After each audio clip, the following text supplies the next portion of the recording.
Donc, au sortir de la décennie des années 80, Scorsese est un peu dans une mauvaise passe. Il a fait des débuts assez flamboyants, dans les années 70 notamment. Et il a fait une série de films qui sont reconnus par la postérité comme étant des chefs-d'œuvre, mais qui ont vraiment été des échecs commerciaux, comme Raging Bull par exemple, ou La Valse des Pantins. Et il a ensuite eu la grande polémique avec La Dernière Tentation du Christ. Donc le public n'est pas vraiment au rendez-vous. Et il n'a pas prévu de retravailler le thème des gangsters, qui avait fait sa renommée, notamment avec Mean Streets, juste avant Taxi Driver. Mais il tombe sur un livre de Pileggi, qui est un journaliste spécialisé dans le monde de la mafia, et qui est donc un livre qui est une sorte d'entretien avec Henry Hill, un repenti, donc, hein, c'est toute l'histoire que vous avez vue. Et il trouve le livre d'une honnêteté extrêmement rare sur le milieu des gangsters, et il décide directement de contacter l'auteur, qui est absolument ravi, hein. Il aurait dit à Pileggi: j'ai attendu ce livre toute ma vie, et Pileggi lui aurait répondu: moi j'ai attendu ce genre d'appel toute mon existence aussi. Donc ils se mettent à travailler ensemble. Ça va être un processus d'écriture très long. C'est l'une des rares fois où en fait Scorsese est co-auteur, hein, il est co-scénariste sur le travail. Il y a une douzaine de versions de scripts qui sont mises en place. Et qui leur permettent de prélever en fait sur toute cette saga, sur ces décennies, des moments particuliers. Donc ils décident en fait de faire une sélection des moments les plus intéressants à leurs yeux du livre, et de prendre ces passages et de les raccourcir pour leur donner plus d'impact. Durant l'écriture, au même moment qu'il écrit avec Pileggi, Scorsese a toujours des visions très nettes. Il sait visuellement exactement ce qu'il veut, et musicalement aussi, hein. Il a vraiment des références permanentes, et il sait à chaque fois sur quelle scène, quel est le morceau de musique qu'il va mettre. Ce qui fait que le travail avance de mise en scène pratiquement en même temps que l'écriture. C'est lui qui a l'idée de ne pas faire un découpage chronologique, hein, puisqu'on commence, hein, en 1970, avant un grand retour en arrière, jusqu'à, au milieu du film, revenir au présent d'une certaine façon, et qui va dynamiser aussi toute l'approche. Et il y a donc un travail de dialogue entre Pileggi et Scorsese qui va très bien fonctionner. Et ils retravailleront d'ailleurs ensemble en 1995 sur Casino, qui est vraiment un film, hein, dans la droite ligne de celui-ci. Et donc pour ce qui est du casting, Ray Liotta a lu lui-même le livre, et il trouve le livre absolument extraordinaire, et quand il sait que Scorsese va faire un film, il va l'approcher de toutes les manières possibles pour le convaincre qu'il est l'homme de la situation. Ça va être à la limite du harcèlement. Et il finit par obtenir des auditions, et il est extrêmement convaincu. Enfin convaincant, et Scorsese convaincu, et il va écouter toutes les bandes d'enregistrement du FBI, notamment pour voir la manière dont Henry Hill parle, et s'imprégner vraiment du rôle. Et à partir du moment où De Niro accepte de travailler sur le film subitement obtient tous les financements possibles, hein. Il est vraiment à ce moment-là une star absolue. Il a déjà travaillé à 5 reprises, enfin c'est la 5e collaboration avec Scorsese. Hein, il y en aura 8 au total, bientôt 9, puisque le prochain film de Scorsese, The Irishman, signe les retrouvailles avec De Niro. Et, euh, et donc De Niro retravaille à sa façon, hein. On avait parlé il y a 2 semaines de l'Actor Studio avec Marilyn Monroe, pour certains l'aiment chaud.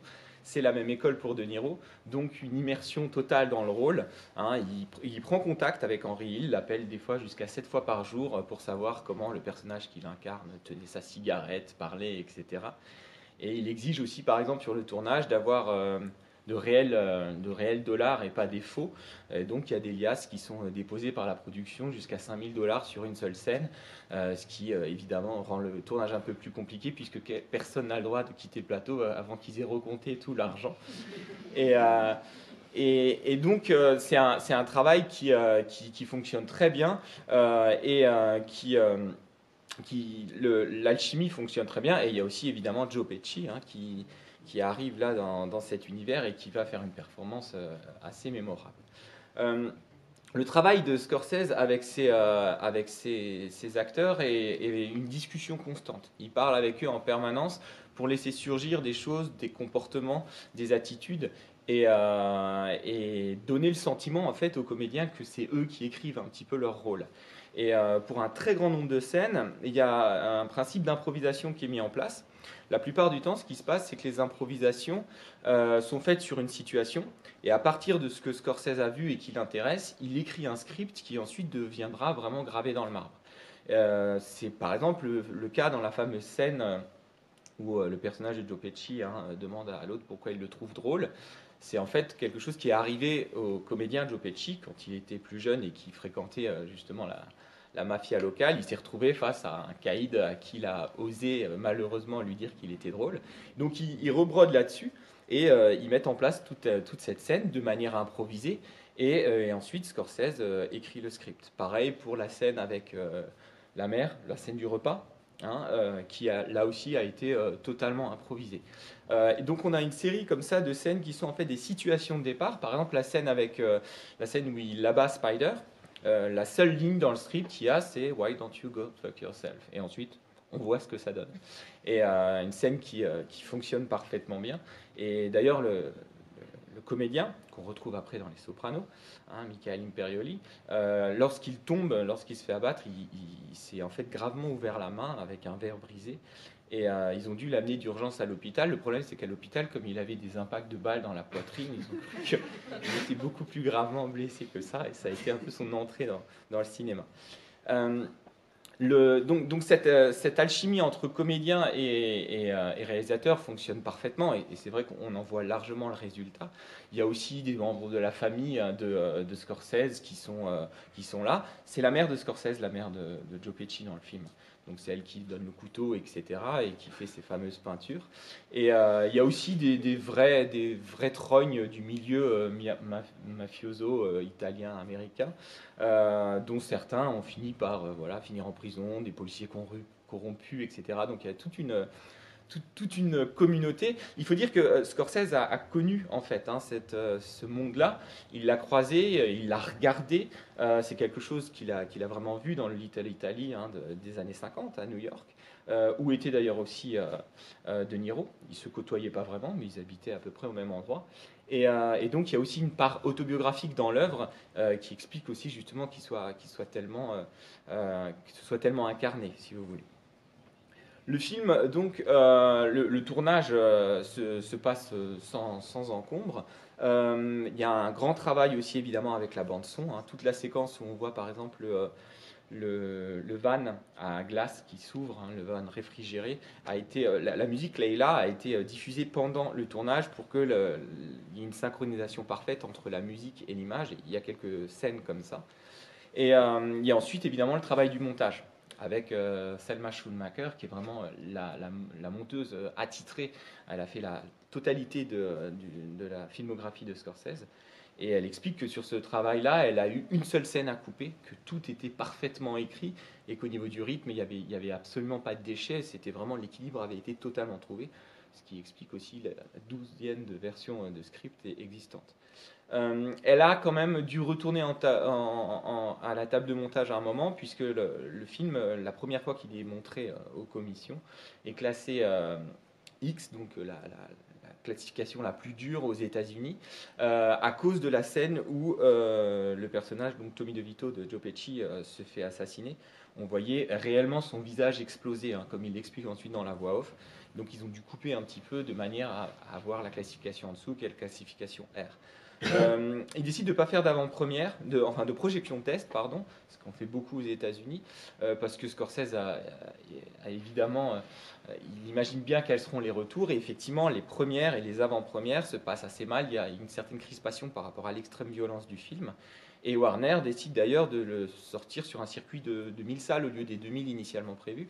Et Scorsese doit quand même se battre pour avoir le film qu'il veut, mais il réussit à obtenir vraiment la copie qui l'intéresse, sans coupe, sans censure. Et le film va être un gigantesque succès par rapport à la carrière de Scorsese. Et ça va vraiment le remettre au premier plan. Le film fait à peu près 48 millions de dollars de recettes pour un budget de 25 millions, donc il rentre très largement dans ses frais. Et le film va devenir assez rapidement culte. Et il obtient 6 nominations aux Oscars, dont meilleur film, meilleur réalisateur, mais c'est probablement celui qui le mérite le plus, Joe Pesci pour le second rôle, qui obtiendra l'unique Oscar du film. Cette année-là, ils sont face à Danse avec les loups, qui fait un raz-de-marée et obtient à peu près toutes les statuettes. Le film a aussi une longue carrière, hein, en vidéo et en projection, en réédition. C'est devenu un film extrêmement important sur le monde des gangsters. Et le grand héritier, c'est cette fameuse série Les Sopranos, hein, puisqu'on va retrouver 27 acteurs communs entre le film et la série, dont Lorraine Bracco, hein, qui joue Karen, qui a un rôle très important dans la série des Sopranos. Les créateurs de la série disent très clairement que leur modèle, hein, c'est ce film-là. Donc c'est un film qui est important et qui est un jalon très original dans justement cette grande histoire du gangster dans le cinéma américain. Scorsese est un immense cinéphile, hein, il connaît absolument tout. À l'époque, en 1990, on a des modèles indépassables. Vous avez Le Parrain, vous avez Il était une fois en Amérique, dans lequel De Niro a joué, Le Parrain 2 aussi pour De Niro. Vous avez Scarface de Brian De Palma et aussi de Brian De Palma Les Incorruptibles, dans lequel De Niro aussi a joué Al Capone. Et on a une imagerie, hein, du gangster qui est quelqu'un de très puissant, de très solennel, et que Scorsese va décider de complètement briser. Il va vraiment casser ce romantisme-là, cette image-là, en montrant des gangsters qui sont vraiment dans une image complètement différente, hein. Ils sont en survêtement, ils prennent leurs décisions autour d'un barbecue, ils sont assez minables, on a une espèce d'ambiance de cour de récréation où tout le monde rigole et fait la fête en permanence. Et c'est vraiment son parti pris. Et c'est ce qu'il avait trouvé justement dans le livre, qui est un livre journalistique de Pileggi, et qui l'intéresse. Donc il s'agit vraiment de redéfinir cette imagerie et de la remettre au goût du jour avec une idée qui est celle, il le présente, hein, il dit qu'il veut créer une sorte de documentaire mis en scène en réalité. Et effectivement, hein, c'est le quotidien qui l'intéresse. Et quand on regarde l'équilibre des scènes, on se rend compte que les morceaux de bravoure se passent toujours dans des scènes qui n'ont rien à voir avec des événements importants. Si vous regardez, hein, c'est dans des bars, autour d'une partie de cartes par exemple, vous avez la scène du mariage, ce sont toujours des scènes intimes qui sont les moments les plus importants de l'histoire. Alors que les moments attendus, par exemple les braquages, hein, vous avez le premier où il rentre, il sort, c'est extrêmement décevant, et le casse de la Lufthansa, qui est censé être voilà, le climax du film, est complètement évoqué, éludé, on l'entend à la radio, et c'est absolument pas ce qui intéresse Scorsese. Ce qu'il veut, lui, c'est vraiment filmer les coulisses. Et pour ça, il va mettre en place une mise en scène qui est une mise en scène très audacieuse, très inventive, et qui fait référence, et là on voit la cinéphilie de Scorsese, à la nouvelle vague française. Notamment, il a un modèle, hein, qu'il cite souvent, qui est Jules et Jim de Truffaut, avec ce recours par exemple à la voix off, avec ces images figées par exemple. En fait, ce qui l'intéresse dans la nouvelle vague, c'est l'aspect justement libertaire. La nouvelle vague, elle casse les codes, elle propose des transgressions, hein, les regards caméra. Vous voyez quand il sort du tribunal à la fin et qu'il parle directement, vous avez aussi la dernière image où le personnage de Joe Pesci, hein, nous tire dessus, qui est une référence directe au premier western de l'histoire du cinéma, 1903, donc un film muet, où vous avez le western, l'attaque du grand rapide, qui s'achève par ce plan, hein, subjectif où le bandit tire directement sur la caméra. Et donc ces transgressions-là intéressent énormément Scorsese, non seulement parce qu'elles vont dynamiser son film, mais aussi parce qu'elles sont directement en lien avec le monde qu'il décrit. Un monde qui justement ne cesse de transgresser les lois, et donc lui, l'esthétique, ça va être une esthétique transgressive. La manière dont vous avez, hein, c'est cette image qui se fige à chaque fois, la façon dont la chronologie n'est pas respectée, par exemple, c'est une façon de se mettre en accord avec ce monde-là où on ne respecte pas justement le code, le cadre, de la même façon que lui va jouer avec le code et les cadrages. Et du point de vue du cadrage, on a justement des expériences très intéressantes. La scène, par exemple, où il lui demande comment tu me trouves drôle, on s'attend, hein, on a des plans moyens systématiquement, avec tout l'entourage à chaque fois. Et on s'attend à un moment, dans cet affrontement, à un champ contre champ avec des gros plans. On veut voir les réactions des visages. Et en fait, Scorsese ne nous donne jamais accès à ça. Pour deux raisons. La première, c'est qu'il voulait filmer à deux caméras pour avoir un vrai jeu, hein, et non des coupes, qui lui permettent ensuite au montage d'avoir tout ce qu'il veut. Mais la deuxième, c'est qu'il veut absolument qu'on voit l'entourage et la réaction et la manière dont l'entourage se crispe et sent que la situation est en train de se tendre. Et c'est une façon aussi de montrer un personnage, le personnage donc de Henry, comme étant constamment surveillé par un monde qui lui donne certes accès à quelque chose, mais qui en même temps peut lui retomber dessus et l'observe en continu.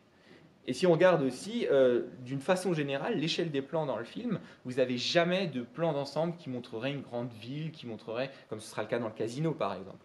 On est toujours dans des plans plutôt moyens, parce qu'on montre justement ce monde de la mafia comme un monde intime, familial, et surtout qui fonctionne en vase clos. Et là, il y a une grande réflexion de la part de Scorsese sur son esthétique pour justement montrer cette dimension étouffante et qui en même temps paraît être libertaire. Et le travail de ce point de vue de la voix off est extrêmement construit. Généralement, la voix off dans un film comme ça, particulièrement, qui s'étend plusieurs décennies, consiste à corriger un peu les erreurs de script, gérer les ellipses par exemple, et puis lisser l'ensemble. Et c'est exactement l'inverse qui se passe dans le film. La voix off, c'est d'abord une espèce de complicité avec le personnage principal. On a accès à certaines de ses blagues, on a accès à une explication, et donc il y a une complicité qui est un peu dangereuse dans la mesure où justement nous avons un personnage qui est immoral et auquel on va s'attacher dans un récit initiatique, mais qui n'a pas la vertu qu'on pourrait lui prêter habituellement. Et cette voix off, elle va avoir plusieurs fonctions. La première, c'est une fonction didactique, documentaire, qui nous explique comment ça fonctionne. Elle vous raconte tout, elle vous explique la recette de la sauce tomate en prison, par exemple. Là aussi, on est dans du documentaire, dans quelque chose d'extrêmement quotidien. Elle vous explique évidemment les malversations, comment ça se passe, comment on fait sauter un restaurant une fois qu'on l'a complètement essoré, par exemple. Et vous avez aussi une voix off qui est évidemment humoristique, qui crée des contrepoints par rapport à ce qui se passe à l'écran, quand il explique par exemple le respect qu'ont les gars du quartier pour sa mère alors que lui il est en train de faire exploser toutes les voitures par exemple, ou alors un contrepoint beaucoup plus tendu quand vous avez la dernière entrevue avec Jimmy Conway, où il explique qu'ils ont une discussion banale alors qu'en réalité ils savent très bien qu'ils sont en train de se séparer et que la situation est extrêmement... elle est au bord de la rupture. L'intérêt aussi, c'est le fait que Karen partage la voix off. Ça montre quelque chose d'intéressant, ça montre son propre témoignage. Et la voix off au passé, c'est quelque chose qui, dès le début, nous annonce qu'on parle d'une époque révolue. C'est intéressant de se poser la question de à quel moment pourrait se situer cette voix off. On peut très bien imaginer cette idée d'un témoignage et qui évoque le fait que forcément on est après cette période. On explique comment elle est arrivée, comment elle s'est déroulée et on montre bien qu'on est passé à autre chose, et évidemment malgré nous. Et donc tous ces éléments-là, ils sont au service d'un regard sur un milieu et qui génère un film avec un rythme extrêmement soutenu. Scorsese a expliqué qu'il voulait faire un film qui soit une bande-annonce de 2h30. C'est son idée, qui est jamais temps mort, qui est toujours des relances, et c'est vrai que vous avez vu qu'on a des blocs de séquences avec des coupures qui sont assez nettes de temps en temps, et qui passent directement à autre chose. Et dès le départ, en fait, le film il est placé sous le signe du fantasme et de la nostalgie. La première image, quand on revient dans le passé, c'est celle d'un œil en gros plan, celui de l'enfant qui regarde par la fenêtre. Il y a vraiment cette vision voyeuriste, quasiment Hitchcockienne, de regarder au dehors et on voit ce monde auquel on a envie. Et il dit d'ailleurs au début, je vivais un rêve, fantasy en anglais. Il y a vraiment l'idée de quelque chose qui est de l'ordre du fantasme pur. Et Scorsese nous embarque avec une mise en scène extrêmement fluide qui va nous permettre justement de nous ouvrir les arcanes d'un monde auquel évidemment nous n'avons pas accès. Et il y a une séquence qui montre très bien ça, c'est la fameuse séquence où il rentre au Copacabana par les cuisines. Ce qui est un plan séquence d'une technique assez incroyable, puisqu'on a en un seul plan qui dure plus de 3 minutes 30, ce parcours-là, ils ont fait 8 prises pour pouvoir l'avoir, pas parce que le parcours fonctionnait pas, mais parce que le comédien qui parle à la fin et qui fait ses blagues arrêtait pas de se planter dans son texte. Donc ils étaient à la toute fin, ils devaient à chaque fois recommencer. Et Et on a évidemment cette fascination-là pour ce monde. Et c'est très intéressant parce qu'il y a un risque de complaisance de la part de Scorsese, qui vous montre un monde rutilant dans lequel tout est facile. Et cette séquence où justement le personnage rentre dans le restaurant, nous on a accès à ces coulisses et cette fluidité-là montre à quel point tout est facile, à coup de billets et de pourboires, tout fonctionne. Et l'intérêt, c'est justement de voir comment progressivement il va mettre en place quelque chose qui va normalement casser. Parce qu'il y a d'autres éléments qui jouent en faveur de cette fascination, c'est évidemment l'humour. Le film est drôle, mais toujours avec un humour très noir. Mais c'est vrai que on voit des personnages qui ont l'air de tout vivre extrêmement facilement, de façon très immature. Ils restent la plupart du temps des enfants et des personnages à qui on a l'impression que tout arrive de façon trop facile. Et par exemple, hein, ça a été répertorié, le mot fuck est prononcé 321 fois dans le film. Soit à peu près 2 par minute, dont la moitié est due au personnage de Joe Pesci. Hein. Le record du film sera battu par Casino de Scorsese, ce qui est normal puisque Casino dure 3 heures contre 2h30 ici, donc forcément il y a un petit peu plus de temps, donc plus de fuck. Et donc cet humour noir, hein, notamment la scène avec la mère, évidemment fonctionne aussi et ajoute à ce jeu parfait des comédiens, hein, qui sont vraiment dans une interaction totale, qui mime à fond justement ce caractère italo-américain et qui fait qu'on a des scènes aussi qui sont des scènes majeures. Pour éviter cette complaisance, hein, l'intérêt de Scorsese, c'est de pousser très loin ces éléments de mise en scène jusqu'à ce que la mécanique dérape et se grippe. C'est la fameuse dernière journée, hein, où on reprend plein d'éléments du début du film. Vous avez encore la nourriture, vous avez les armes, vous avez la drogue, vous avez la famille. Donc tout est condensé en une seule journée avec un montage qui est de plus en plus bref, des morceaux de musique qui se télescopent. Hein. Le film est une espèce de gigantesque jukebox. Il y a une musique continue qui justement aide à ces scènes de sommaire et qui met en place une grande euphorie. Et là, justement, les morceaux se télescopent et on a très clairement un montage sous cocaïne, hein, où montre justement que, en fait, depuis le début, ces personnages courent. Hein, ils sont dans une course continue et c'est assez intéressant parce qu'on montre qu'en réalité, ces personnages ne dorment jamais, travaillent en continu, s'enrichissent en permanence, mais sont jamais satisfaits, ne peuvent jamais s'arrêter. Et donc, pareil, hein, si vous revenez après avoir vu le film sur les scènes de mariage ou les scènes de liesse, vous vous rendez compte que l'un des personnages à table a finalement tué à peu près tous ceux qui l'entourent. Et donc cette fausse liesse, elle finit par justement créer cette séquence finale qui est, enfin, c'est pas exactement finale, puisqu'après on a un épilogue, mais qui justement fait que tout s'emballe et tout se grippe totalement. Et de ce point de vue-là, Scorsese a vraiment réfléchi à sa mise en scène pour que justement ce qui pendant un temps peut nous séduire va aller jusqu'à une forme d'écœurement, si vous voulez, dans l'esthétique. Et ça fonctionne à plein tube. C'est-à-dire qu'on ressent vraiment cette paranoïa avec cet hélicoptère, avec ces mouvements continus. Et vous avez vu aussi qu'on a des faux raccords volontaires. On voit plusieurs fois le personnage qui freine, par exemple. On le voit plusieurs fois qui lève la tête pour répondre au téléphone. Et donc on voit que la mise en scène est en train de se casser la figure, évidemment volontairement. Hein, toute cette séquence, elle a été écrite avec Thelma Schoonmaker au montage. Et on en arrive justement à ce dénouement qui là est l'audace suprême de la part justement de Scorsese, qui est un dénouement qui est anticathartique d'une certaine façon. Puisque le personnage, il va vers quoi? Il va vers le vide, il va vers l'anonymat, il devient une sorte de fantôme, et il n'est absolument plus rien. Il n'a pas de mort grandiose. Hein, si vous regardez la fin du Parrain, qu'on projettera probablement l'année prochaine d'ailleurs, vous avez un final opératique extrêmement beau, hein, dans les ors, les dorures et le noir et l'obscurité, etc. Si vous regardez la fin de Scarface, vous avez une mort absolument spectaculaire, baroque, hein, qui en met plein la vue. Ici, c'est exactement l'inverse. C'est un personnage qui redevient non seulement un personnage lamentable, minable, mais qui en plus n'a plus de nom, n'existe plus officiellement. Henry Hill, d'ailleurs, a beaucoup capitalisé sur le succès du film. Hein. Il vendait des produits dérivés, il faisait des interviews, etc. Et après le carton que vous voyez dans la fin du film, il s'est encore fait arrêter durant son programme de protection. Donc, il n'est jamais vraiment sorti de ça. Et on a quelque chose qui, de ce point de vue-là, est très intéressant. La catharsis, normalement, dans la tragédie, ça provoque la terreur et la pitié. Et là, ça provoque uniquement la pitié, mais une pitié au sens plus contemporain du terme, c'est-à-dire qu'on a du mépris. Et ce qui intéresse justement Scorsese, c'est justement de remettre ces gens face à leur condition, qui est une condition d'être assez minable. Et c'est ça justement qui est fascinant dans le film.